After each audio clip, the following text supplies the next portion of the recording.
In Mississippi, the cleanup continues after up to 11 tornadoes hit the state, sadly killing 13 people. But those numbers could have been worse because Mississippi is better prepared than most southern states to handle the severe weather threat. And here's how.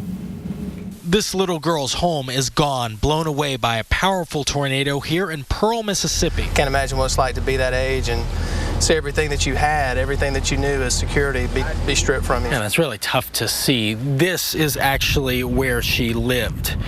Luckily, she was not here when the tornado roared through the neighborhood. You know, in many cases, kids in rural areas of Mississippi are actually safer at school than they would ever be here at home. That's because at school there's at least a shelter. That's not the case for many schools around the United States. Almost 1 year ago, 7 elementary school kids died in Moore, Oklahoma, when their school collapsed in a tornado. They had no shelter. Oklahoma has tornadoes, but they don't take direct hits from hurricanes like Katrina in 2005. That happens in Mississippi.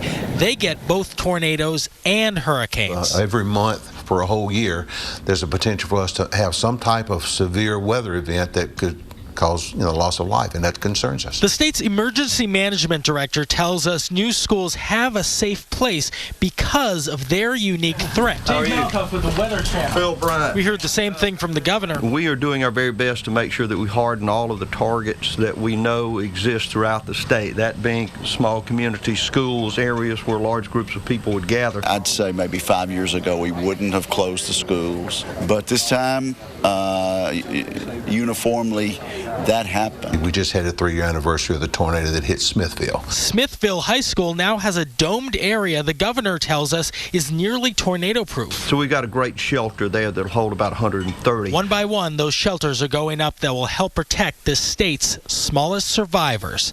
In Pearl, Mississippi, Dave Malkoff, the Weather Channel.